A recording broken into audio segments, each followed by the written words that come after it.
Hi everyone, welcome back to my channel. जैसे कि हम लास्ट वीडियो में फोर्स एंड उसकी जो कैरेक्टरिस्टिक था उसके बारे में पढ़ चुके हैं।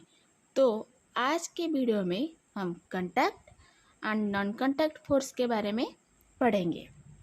लेकिन उससे पहले थोड़ा सा फोर्स के बारे में डिस्कस करेंगे। Okay, so look at here. Force क्या कर सकता है? जैसे कि हमको पता है, अगर कोई ऑब्जेक्ट रेस्ट के पोजीशन में है तो फोर्स क्या कर सकता है? उसको मोशन में कन्वर्ट कर सकता है। अगर कोई ऑब्जेक्ट मूव कर रहा है तो उसका जो स्पीड है उसको वो चेंज कर सकता है, मतलब इंक्रीज कर सकता है। और जो ऑब्जेक्ट का डायरेक्शन है उसको भी चेंज कर सकता है। और ऑब्जेक्ट का शेप उससे भी चेंज कर सकता है। मतलब may make an object move from rest, may change the speed of an object if it is moving, may change the direction of motion of an object, may bring about a change in the shape of an object, may cause some or all of these effects। मतलब कोई object है, कुछ object है जिसमें ये सब effect apply हो सकता है, और कुछ ऑब्जेक्ट है जिसमें थोड़ा सा इफेक्ट अप्लाई होता है। ओके, तो फोर्स क्या कर सकता है? रेस्ट ऑब्जेक्ट को मूव में कन्वर्ट कर सकता है, उसका स्पीड को चेंज कर सकता है, डायरेक्शन भी चेंज कर सकता है, और जो उसका शेप होगा, ऑब्जेक्ट का जो शेप होगा उसको भी चेंज कर सकता है। तो आज हम क्या पढ़ेंगे? Contact forces and non contact forces. So let's start now. Forces mainly दो टाइप के होते हैं, contact forces and another one is non contact forces. कुछ ऐसे भी फोर्सेस है जो दो ऑब्जेक्ट के कांटेक्ट में, मतलब दो ऑब्जेक्ट के इंटरेक्शन की वजह से जनरेट होता है, उसको हम कांटेक्ट फोर्सेस बोलते हैं।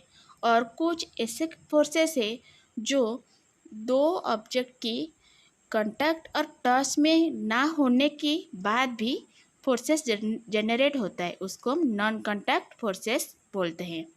There are two major types of forces, contact forces and non contact forces. मतलब फोर्सेस दो टाइप के होते हैं, एक कॉन्टैक्ट फोर्सेस होता है और एक नॉन कॉन्टैक्ट फोर्सेस होता है। Example of contact forces are muscular force and force of friction. वैसे नॉन कॉन्टैक्ट फोर्सेस के अंडर कौन कौन फोर्स आता है? जैसे कि मैग्नेटिक फोर्स हो गया, इलेक्ट्रोस्टैटिक फोर्स हो गया एंड ग्रेविटेशनल फोर्स। तो फोर्सेस दो टाइप के होते हैं, एक कॉन्टैक्ट फोर्स होता है और एक नॉन कॉन्टैक्ट फोर्स होता है। Contact force mainly muscular forces and force of friction होता है। नॉन कॉन्टैक्ट फोर्स क्या होता है? Magnetic force, electrostatic force, gravitational force. अगर मैं आपको बोलूँ एक बुक टेबल के ऊपर है और वो बुक को आपको उठाना है लेकिन टच ना करके, तो आपका आंसर क्या होगा? नो। आप उस बुक को टच ना करके उठा सकते हो क्या? नहीं। वैसे अगर एक बकेट के अंदर वाटर है और वो बकेट को आपको उठाना है, लिफ्ट करना है, लेकिन टच ना करके, तो आप उठा सकते हो क्या? नहीं। अगर आप इस बकेट का जो हैंडल है उसको होल्ड ना करके आप उस बकेट को उठा सकते हो क्या? नहीं। लेकिन क्यों? क्योंकि our body needs to be in contact with the object. मतलब हमारा जो बॉडी है वो क्या कर रहा है? जो ऑब्जेक्ट है उसके कांटेक्ट में आना ज़रूरी है। मतलब हमारा जो बॉडी है वो ऑब्जेक्ट के कांटेक्ट में आएगा तो फोर्स क्या होगा? जनरेट होगा। सो कैन यू पुश और lift a book lying on the table without touching it? or can you lift a bucket of water without holding it? In both the cases, the answer is no. Generally, to apply a force on an object, our body needs to be in contact with the object. So, we can say that contact forces are the forces which act on bodies when they are in actual contact. मतलब जब दो object के अंदर interaction होता है तो वहाँ पर क्या होता है, कंटैक्ट फोर्सेस जनरेट होता है. Okay, contact forces, friction. For example, अगर हम एक बॉल लेंगे और उसको इस डायरेक्शन में किक मारेंगे तो वो क्या होगा, मूव करेगा, लेकिन कुछ देर के बाद यहाँ पर रुक जाएगा. क्यों? क्योंकि हमारा जो ग्राउंड है उसका जो फोर्स है वो क्या कर रहा है, अपोजिट डायरेक्शन में उसको मूव करने के लिए रुक रहा है. ओके, तो क्या हो रहा है, a ball rolling along the ground gradually slow down and finally comes to rest. The force responsible for changing the state of motion of objects is the force of friction. Direction is always opposite to the direction of motion. मतलब motion की opposite direction में friction लगता है. Okay, wait for some time. देखो, एक ball है और इस बॉल को हम इस डायरेक्शन में किक मारा तो वो क्या होगा, इस डायरेक्शन में मूव होगा, लेकिन कुछ देर के बाद वो यहाँ पर रुक जाएगा. क्यों? क्योंकि हमारा जो ग्राउंड है उसका जो फोर्स है वो उसको क्या कर रहा है, मूव करने के लिए रोक रहा है. ओके, और इसको हम क्या बोलते हैं, फोर्स ऑफ फ्रिक्शन. और फ्रिक्शन कहाँ पे अप्लाई होता है, मोशन के अपोजिट डायरेक्शन में फ्रिक्शन लगता है. ओके, मस्कुलर फोर्सेस क्या है, एक कांटेक्ट फोर्स है. मतलब जैसे कि हमको मस्कुलर फोर्सेस नाम से ही पता चल रहा है कि कुछ मसल के रिलेटेड में होगा. When we push an object like a school bag or lift a bucket of water, where does the force come from? This force is caused by the action of muscles in our body. Okay? The force resulting due to the action of muscles is known as muscular force. मतलब हमारा body के अंदर जो muscle है वहाँ पर जो action के वजह से जो फोर्स क्रिएट होता है और जनरेट होता है उसको मस्कुलर फोर्स बोलते हैं. मतलब जैसे कि हमारा जो स्कूल बैग है उसको जब हम उठाते हैं तो फोर्स कहाँ पर अप्लाई होता है, हमारा शोल्डर पर.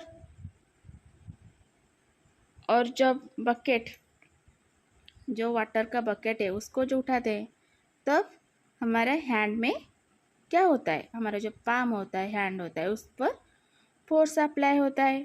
Okay, for example, cutting the vegetable और fruits with the help of knife, hammering of nail with the help of hammer, pulling a cart by horse. ये सब क्या है, मस्कुलर फोर्स का एग्जाम्पल्स है.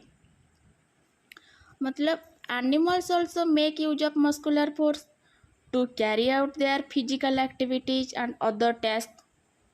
For example, bullocks, horses, donkeys and camel are used to perform various tasks for us. वो क्या करते हैं, इस टास्क में मस्कुलर फोर्स का यूज करते हैं. जैसे कि since muscular force can be applied only when it is contact with an object, it is also called a contact force. Muscular force कहाँ पर अप्लाई होता है? जहाँ पर दोनों ऑब्जेक्ट के इंटरेक्शन होते हैं और कांटेक्ट में आते हैं, वहाँ पर मस्कुलर फोर्स अप्लाई होता है. इसलिए हम मस्कुलर फोर्स को क्या बोलते हैं? एक कांटेक्ट फोर्स. मैग्नेटिक फोर्स जो कि एक नॉन कांटेक्ट फोर्स है.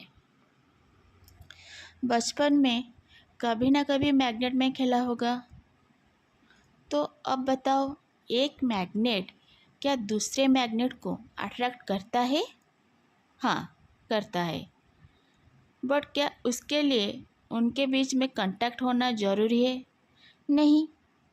मैग्नेट दूर से ही ऑब्जेक्ट को पुल करता है, जिसका मैग्नेटिक नेचर होता है. मतलब a magnet can exert a force on another magnet without being in contact with it. The force exerted by a magnet is an example of a non-contact force. The force exerted by a magnet on a piece of iron is also a non-contact force. जैसे कि हमको पता है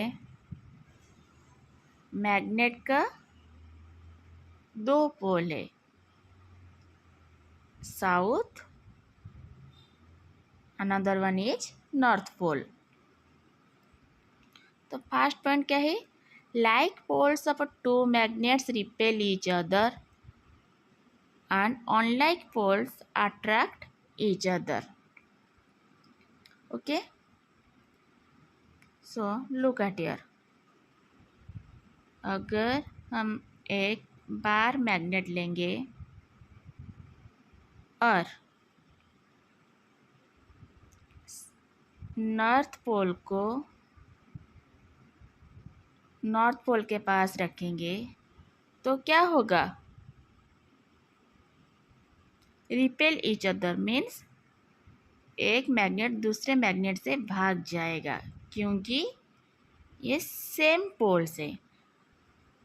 अगर हम south north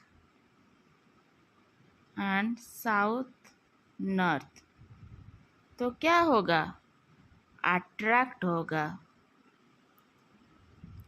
like poles of two magnets repel each other. जब same poles आसपास में होंगे तो वो रिपेल ईच अदर मतलब एक दूसरे से भाग जाएंगे. अगर डिफरेंट पोल्स होगा मीन्स अनलाइक पोल्स होगा तो वो क्या होगा? Attract each other. Attraction or repulsion between objects can also be seen as another form of pull or push. A magnet can exert a force on another magnet without being in contact with it. The force exerted by a magnet is an example of non-contact force. Okay? Magnet उसके आसपास में क्या करता है? Magnetic field बना लेती है. इसलिए अगर ऑब्जेक्ट पास में ना हो के भी, उसके साथ कांटेक्ट में ना होने के भी, अगर उसका प्रॉपर्टीज और मैग्नेटिक नेचर होगा तो वो क्या करेगा? दूसरे मैग्नेटिक ऑब्जेक्ट को अट्रैक्ट कर लेगा. ओके, तो अब हम क्या पढ़ेंगे? Electrostatic force. जो फोर्स रबिंग के वजह से जनरेट होता है वो फोर्स इलेक्ट्रोस्टैटिक फोर्स को लीड करता है. The force exerted by a charge body on another charged और uncharged body is known as electrostatic force. Means एक चार्ज बॉडी और एक दूसरे चार्ज बॉडी और अनचार्ज बॉडी के साथ कांटेक्ट में आने के बाद जो फोर्स जनरेट होता है उसको हम इलेक्ट्रोस्टैटिक फोर्स बोलते हैं. This force comes into play even when the bodies are not in contact. हमारा बॉडी कांटेक्ट में नहीं आने के बाद भी, ना आने के बाद भी क्या होता है, इलेक्ट्रोस्टैटिक फोर्स जनरेट होता है। तो हम इलेक्ट्रोस्टैटिक फोर्स जो है उसको एक एक्टिविटी के साथ में समझेंगे। ओके, तो हमको एक पाइप का प्लास्टिक का जो स्ट्रॉ है एक लेना है, उसको 2 इक्वल पीस में डिवाइड करना है। एक पीस को टेबल के जो एजेस है यहाँ पर हैंग करना होगा थ्रू द थ्रेड, और कोई भी ऑब्जेक्ट है जैसे क्लिप भी हो सकता है, उसके हेल्प के साथ क्या करना है, हैंग करना है। और जो दूसरा स्ट्रॉ है उसको हमको हाथ में होल्ड करना होगा और एक सीट पेपर उसके साथ रब करना होगा। तो क्या हो जाएगा, चार्ज्ड हो जाएगा। तो वो क्या होगा, स्ट्रॉ चार्ज्ड। ये जो हैंग हो रहा है वो अभी क्या है, अनचार्ज्ड। तो क्या होगा, जब एक दूसरे को पास लाएंगे वो अट्रैक्ट हो जाएंगे। मतलब a straw rubbed with paper attracts another straw, because यहाँ पर क्या हो रहा है, इलेक्ट्रोस्टैटिक फोर्स जनरेट हुआ। तो क्या होगा, एक दूसरे को अट्रैक्ट करेंगे। अगर हम ये जो हैंग हो रहा है जो स्ट्रॉ उसको भी चार्ज करेंगे तो क्या होगा, एक दूसरे को रिपेल करेंगे, मतलब एक दूसरे से भागेंगे। क्योंकि हमको पता है unequal poles attract each other but equal poles repels each other. Okay, so the force exerted by a charged body on another charged or uncharged body is known as electrostatic force. This force comes into play even when the bodies are not in contact. The electrostatic force therefore is another example of a non-contact force. ये किसका example है, non contact force का example है। तो next क्या है, gravitational force. Gravitational force, अगर आपके हाथों में कोई कॉइन और पेन है, जब वो गिरता है, क्यों नीचे की तरफ क्यों गिरता है और ऊपर की तरफ क्यों नहीं जाता है, क्योंकि due to force of gravity. Earth जो है वो क्या कर रहा है, ऑब्जेक्ट को उसके तरफ पुल करता है, इसीलिए जो भी ऑब्जेक्ट गिरता है वो नीचे की तरफ गिरता है। Leaves and fruits also fall to the ground when they get detached from the plant. तो ऐसे क्यों होता है, क्योंकि ये सब ग्रेविटी की वजह से होता है। अर्थ जो आपको अट्रैक्ट और जो पुल करता है, अर्थ की जो फोर्स है उसको अर्थ की ग्रेविटी, और इसको क्या बोला जाता है, ग्रेविटेशनल पुल और ग्रेविटेशनल फोर्स बोला जाता है। ओके, जब हम टैप खोलते हैं तो पानी किस तरफ जाता है, नीचे। क्यों, क्योंकि due to gravity. Water begins to float towards the ground as soon as we open a tap. जब हम टैप खोलते हैं तो वाटर किस तरफ फ्लो होता है, नीचे की तरफ, क्योंकि ग्रेविटी की वजह से। Water in rivers flows downward due to the force of gravity. जो रिवर्स के जो वाटर है वो हमेशा डाउनवर्ड की तरफ क्या होता है, फ्लो होता है। क्यों, क्योंकि force of gravity. Gravity is not a property of the earth alone. In fact, every object in the universe, whether small or large, exerts a force on every other object. This force is known as the gravitational force. So, look at here. Leaves and fruits also fall to the ground due to the force of gravity. Objects or things fall towards the earth because it's pulls them. Earth क्या करता है, उसके तरफ जो object को pull करता है। Water begins to flow towards the ground. आज सुन आज वी ओपन ए टैप, जब हम टैप खोलते हैं जो वाटर किस तरफ फ्लो करता है, ग्राउंड की तरफ, मतलब नीचे की तरफ, क्योंकि उसका जो फोर्स ऑफ ग्रेविटी, इसलिए नीचे की तरफ वाटर फ्लो होता है। Water in rivers flows downward due to the force of gravity.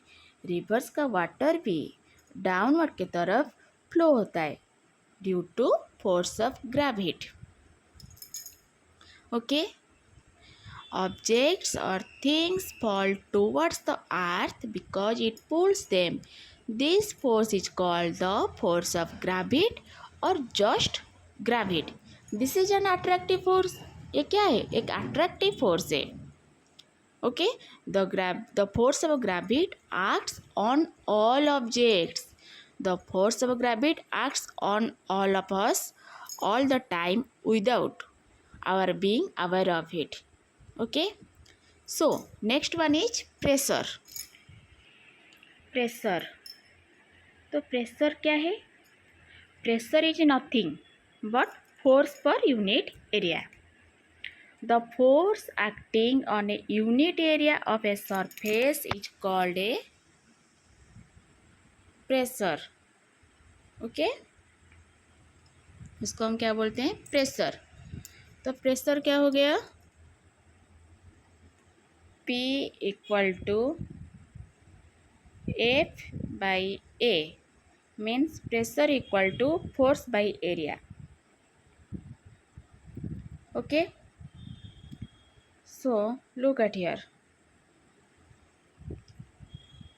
P direct proportional to F, मतलब फोर्स जितना होगा प्रेशर भी उतना होगा। जैसे कि जो स्टेशन पर जो पटर्स मिलते हैं, जो हमारा लगेज को लेने के लिए हेल्प करते हैं, उनको कभी देखा, वो क्या करते हैं, उनके हेड पर एक राउंड पीस, एक क्लॉथ को राउंड पीस करके रखते हैं और उसके ऊपर हमारा लगेज रखते हैं। लेकिन क्यों, क्योंकि जो उनका हेड पर जो कॉन्टैक्ट एरिया है, लगेज रखने के लिए जो एरिया होता है, उसको इंक्रीज करने के लिए वो एक क्लॉथ को राउंड पीस करके रखते हैं। तो उनका क्या फ़ायदा होगा, the pressure on their head is reduce. उनका जो हेड के ऊपर जो प्रेशर होता है वो रिड्यूस होगा और उनको इजी होगा हमारा लगेज को लेने के लिए। ओके, मतलब the smaller the area larger the pressure on a surface for the same force. तो नेक्स्ट वीडियो में हम pressure exerted by liquids and gases and atmospheric pressure के बारे में पढ़ेंगे। अगर मेरी वीडियो अच्छा लगा तो please like share and subscribe कर लेना। Thanks for watching.